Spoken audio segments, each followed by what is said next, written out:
Well, hello and welcome. My name is Lorena Buck, and I'm a senior advisor with BCG and very excited to be walking you through Pillar 4 of our BlackNorth Racial Equity Playbook. So Pillar 4 is about driving a diverse procurement and vendor network.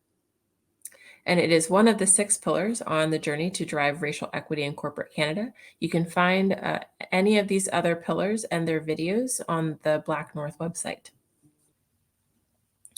Now, in this pillar, what we're trying to do is really focus on ensuring that we are creating equitable inclusion of POC-owned vendors, POC being people of color. And the most important rationale for this is that we do believe that this helps us to create supply chain resilience in your organization, as well as enabling market access to a broader set of vendors. Now, for this pillar, as with every one, we have included in the playbook these 7 chevrons that you see at the top of this page. So we're going to start first with stakeholders and then go through this full set of chevrons today. So for key stakeholders, when it comes to procurement diversity, it's important to make sure that you have the right folks who are part of your purchasing organization. So that may be someone that has a title of procurement or vendor relations. But it's equally important to ensure that you have your business leaders fully participating in this as well, those who actually own the P&Ls and responsible for making the purchasing decisions for their organizations, because you can have the best procurement practices in the world, but if you don't have those business leaders fully aligned with this, you may not make the progress that you seek. Now, for this pillar, we have 2 levers that we'll talk about. The first one is how to think about instituting fair and equitable procurement practices. And then the second around how to ensure that you're able to increase the diversity of your vendor and supplier network. And on this page, you will see a set of common and innovative practices, but we have a longer list of practices included once we get to the action section, which we will walk through in just a little while.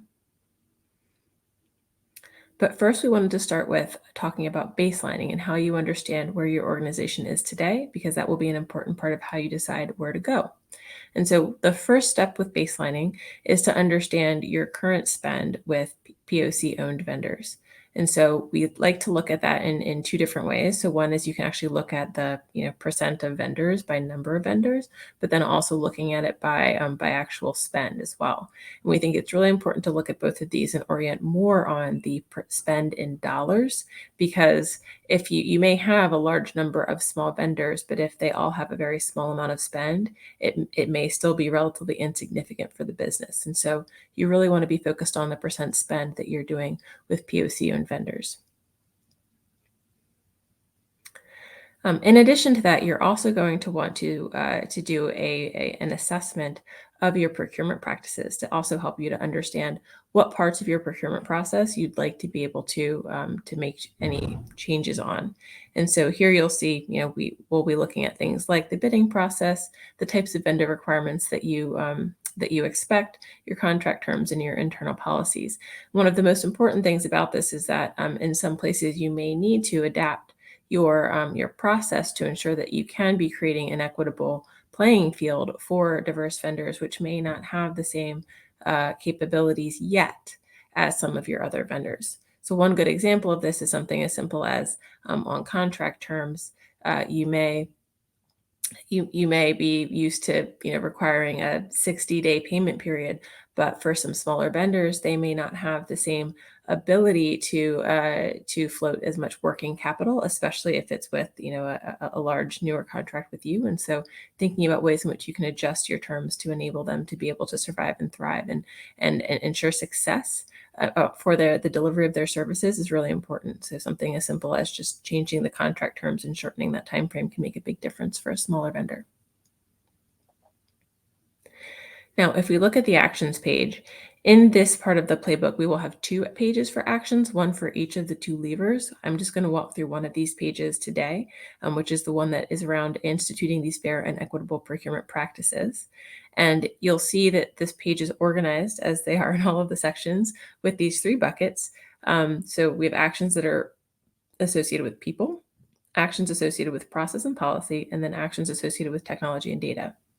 And we've also given these each a score of the level of resource intensity. So we have some that are low, medium, and high in terms of their resource intensity, whether people or time, which can help you to better understand what it takes to make these successful.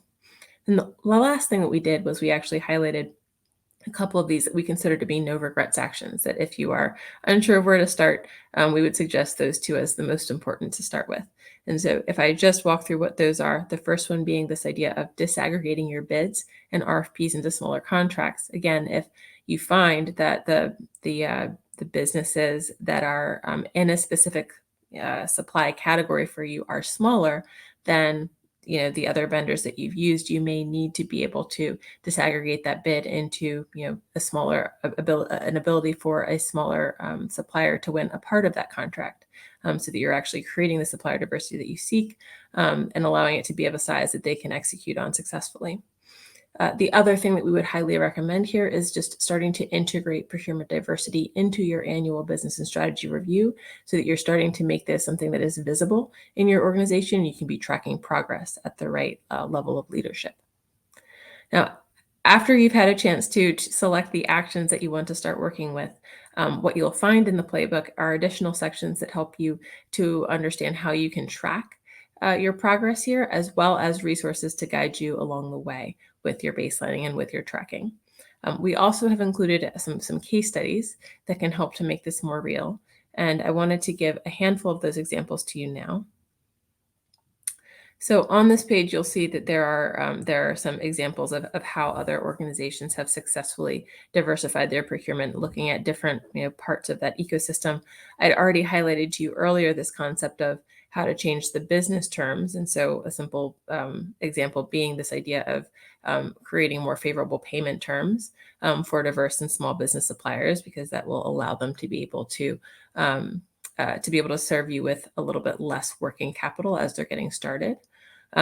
Another way in which you could think about business terms may be that, let's just say if you were a retailer, doing something as simple as, changing the expectations of the margin that you will get from those products can also allow them to be able to scale up their own production so that they can start to get to the place on the cost curve that you expect, but, not necessarily getting there on day one.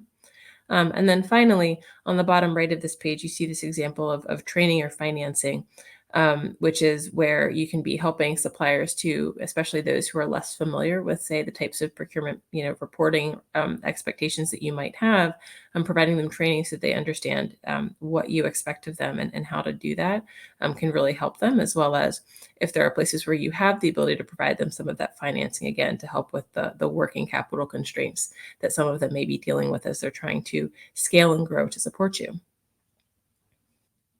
We hope that this has been a helpful walkthrough of the supplier diversity section of our playbook. And we hope that if you have questions on this or any of the other pillars within the playbook, that you please feel free to reach out to the team at BlackNorth or the Boston Consulting Group team that has been supporting the BlackNorth Initiative, as well as please feel free to go to the BlackNorth website for more information. Thank you very much.